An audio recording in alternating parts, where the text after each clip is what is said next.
अच्छी तरह जानते थे, परंतु जो विद्वान की परिभाषा हमने जान रखी है वो भी विपरीत है। यजुर्वेद अध्याय नंबर 40 के मंत्र नंबर 10 व 13 में स्पष्ट किया है कि कोई तो अक्षर ज्ञान युक्त, जिसने थोड़ी सी विद्या अक्षर ज्ञान सीख लिया है, जानता है, उसको हम कोई विद्वान कहता है, और जिसको अक्षर ज्ञान नहीं है उसको हम विद्वान कह देते हैं। लेकिन विद्वान और अविद्वान की परिभाषा भी सत्य यथार्थ रूप में वो तत्वदर्शी संत ही बताएगा। तो पुण्यात्माओं, केवल एक भाषा के जान लेने से विद्वान महर्षि नहीं होते।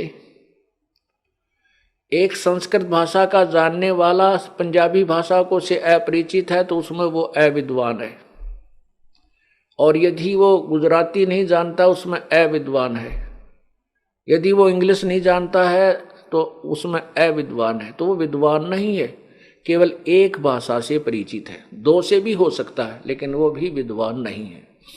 विद्वान तो पूर्ण परमात्मा है। पूर्ण परमात्मा कबीर जी वास्तव में विद्वान थे, और हम उन्हें विद्वान नहीं समझ सके। हम उनको अशिक्षित मानते थे, अक्षर ज्ञान रहित मानते थे, जिस कारण से उन नकली गुरुओं और ऋषियों का दाव लगा रहा। वो ये कह करके चैप्टर क्लोज कर देते थे परमात्मा कबीर परमेश्वर का कि ये तो अशिक्षित है, ये धानक है, ये शूद्र जाति से है, इसलिए ये सदग्रंथों से अपरिचित है, इसकी बातों पर विश्वास मत करना। और ऐसा ही होता रहा। वो परमात्मा अपने तत्व ज्ञान को बताता है कि तुम कौन हो, कहां से आए थे, आपका यहां मानव शरीर प्राप्त करने का उद्देश्य क्या है,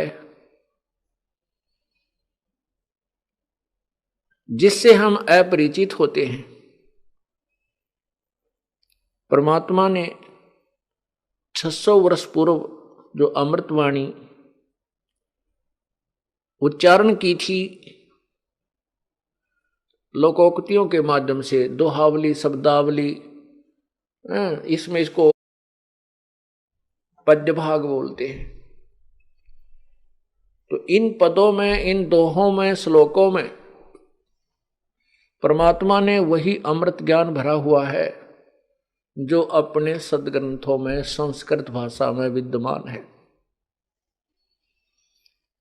अब उस परमात्मा ने जो बताया था 600 वर्ष पहले, आज सदग्रंथों में हम उनको देख रहे हैं कि वो सत्य है।